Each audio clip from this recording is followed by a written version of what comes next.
नमस्कार दोस्तों, आज का ये वीडियो आपकी सोच बदल देगा, आपका नजरिया बदल देगा, आपकी जिंदगी बदल देगा। लेकिन सिर्फ तब जब आप बदलना चाहेंगे, लेकिन सिर्फ तब जब आपके अंदर कुछ कर गुजरने का जुनून होगा, लेकिन सिर्फ तब जब आप सच में अपने सपनों को पूरा करना चाहेंगे। अगर चाहते हैं आप कि लोग आपकी इज्जत करें, परिवार, प्यार, दोस्त सभी आपकी इज्जत करें, लोग आपका इंतजार करें, आपसे एक बार मिलने की ख्वाहिश रखें, तो आपको यह वीडियो एंड तक देखना ही पड़ेगा। क्योंकि मैं आज आपको एक ऐसे बालक की कहानी सुनाने जा रहा हूं जो एक गरीब परिवार से था। वो लड़का जो तमिल के एक छोटे से शहर नगलपुरम से रहने वाला था, जिसने टी शॉप, बेकरी शॉप जैसी जगह पर बर्तन धोने तक का काम किया। जिंदगी ने उसे बार बार नीचे गिराया, लेकिन वो हारा नहीं, रुका नहीं, और आज करोड़ों की कंपनी का मालिक है। दोस्तों, सपने सभी देखते हैं, सपना सभी का होता है, लेकिन कुछ लोग सुबह होते ही सपना भूल जाते हैं और कुछ लोग सुबह होते ही सपना देखना स्टार्ट कर देते हैं। आप किस कैटेगरी में हैं आपको पता होगा। दोस्तों, जिस बालक की कहानी सुनाने जा रहा हूं उस बालक का नाम है प्रेम गणपति। जी हां, आपने सही सुना, प्रेम गणपति। जब ये 17 साल का था तब ये एक टी शॉप पर काम करता था। तभी उसकी मुलाकात एक ऐसे व्यक्ति से हुई जो मुंबई से आया था। क्योंकि प्रेम मुंबई जाना चाहता था, प्रेम ने उस भाई साहब से कहा, क्या आप वहां पर मुझे ले जा सकते हैं? मैं भी आपके साथ मुंबई जाना चाहता हूं। उस भाई साहब ने हां कर दिया। दोनों मुंबई निकल पड़े। मुंबई पहुंचकर प्रेम उस भाई साहब से मुंबई के बांद्रा स्टेशन पर बिछड़ गया, अलग हो गया। ढूंढने की बहुत कोशिश की, लेकिन ढूंढ नहीं पाया।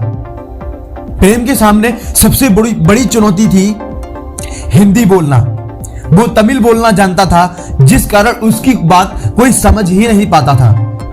तभी उसे एक भाई साहब मिले जो तमिल बोलना जानते थे, जिसने उस 17 साल के बालक की ना कि सिर्फ बात सुनी बल्कि उसकी मदद भी की, कुछ पैसे देकर, और एक मंदिर पर पहुंचा दिया जहां पर प्रेम ने पूरी रात काटी और दूसरे दिन जॉब ढूंढने निकल गया।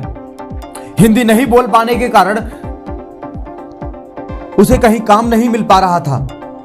बहुत ढूंढने पर एक बेकरी शॉप पर काम मिला, बर्तन धोने का। हालांकि यह काम उसके लिए ठीक नहीं था, लेकिन हालात के चलते उसे यह काम करना पड़ा। कुछ दिन बाद उसने यह जॉब चेंज कर दी और एक टी स्टॉल पर काम करने लगा। वहां पर वेटर का काम करना स्टार्ट किया, लेकिन प्रेम वहां पर पूरी ईमानदारी से काम करता और कस्टमर को फुल एंजॉय करता। वो धीरे धीरे समझ चुका था कि कौन सा कस्टमर क्या चाहता है।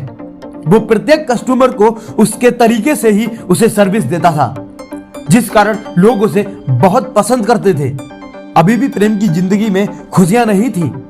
एक दिन एक कस्टमर प्रेम की सर्विस और उसकी व्यवहार को देखते हुए प्रेम को एक ऑफर देता है कि क्यों ना हम लोग पार्टनरशिप में एक स्टॉल लगाएं। प्रेम को जरूरत थी, उसने हां कर दिया। उसे मालूम ही नहीं था आगे उसके साथ क्या होने वाला है। अभी भी प्रेम की जिंदगी में खुशियां थी ही नहीं, उसे अभी कुछ और भी सीखना था। एक दिन ऐसा हुआ, प्रेम से पार्टनरशिप खत्म कर दी। प्रेम फिर से रोड पर आ गया था। लेकिन वो कहते हैं ना कि जब तक आप हालात, स्थिति, परिस्थिति से लड़ते रहोगे तब तक आप आगे बढ़ते रहोगे। प्रेम ने भी ऐसा ही किया। वो हारा नहीं। उस दिन उसकी जेब में मात्र 1000 रुपए ही थे। वो क्या करे, कैसे करे, उसे कुछ पता नहीं चल पा रहा था। जिंदगी ने एक बार फिर उसे रोड पर लाकर खड़ा कर दिया था। उसके बाद प्रेम ने उन 1000 रुपए से एक इडली डोसा का ठेला लगा दिया मुंबई के बासी रोड पर। प्रॉब्लम अभी भी खत्म नहीं हुई थी। जब उसका यह बिजनेस अच्छा चलने लगा तो म्युनिसिपैलिटी वालों को जलस होने लगी। म्युनिसिपैलिटी वालों ने उसे परेशान करना स्टार्ट कर दिया। अब उसे जरूरत थी एक स्थायी जगह की। उसने एक शॉप रेंट पर ली और वहां पर नए तरीके से स्टार्ट किया। उसका इडली डोसा लोगों को बहुत पसंद आया। अब लोग उसके पास दूर दूर से उसका इडली डोसा खाने के लिए आने लगे थे। अब उसे जरूरत थी कुछ स्मार्टनेस की, कुछ डेकोरेशन की, और उसने वो भी किया और नए नए तरीके आजमाने लगा। धीरे धीरे उसने डोसे की कई सारी डिश बना डाली। अब उसके पास कस्टमर के साथ साथ फ्रेंचाइजी वाले लोग भी आने लगे थे और आज वही प्रेम डोसा प्लाजा के नाम से कंपनी बना चुके हैं, जिसका टर्नओवर करोड़ों का है। आज पूरी दुनिया उसे डोसा प्लाजा के नाम से जानती है। पूरी दुनिया में देश विदेश सब जगह पर डोसा प्लाजा मौजूद है। दोस्तों इससे एक बात तो समझ आती है कि जिंदगी जब आपको गिराती है तो आपकी किस्मत की डोर आपके हाथ में छोड़ देती है और कहती है तू जो कर सकता है करके दिखा। और सीखने वाली चीजें ये हैं कि सबसे पहले आपको एक स्टार्टअप करना पड़ेगा, चाहे वो किसी भी स्तर से स्टार्टअप करो। दूसरा, आपकी क्वालिटी बेस्ट होगी, आपकी सर्विस अच्छी होगी, आपकी डेकोरेशन अच्छी होगी, डेफिनेटली कस्टमर आपके पास आएगा ही आएगा। और ये जरूरी नहीं है बिजनेस चाहे टी स्टॉल का हो, चाहे इडली डोसा का हो, व्हाटएवर, कोई भी बिजनेस हो, कंटिन्यू एक्सपेरिमेंट।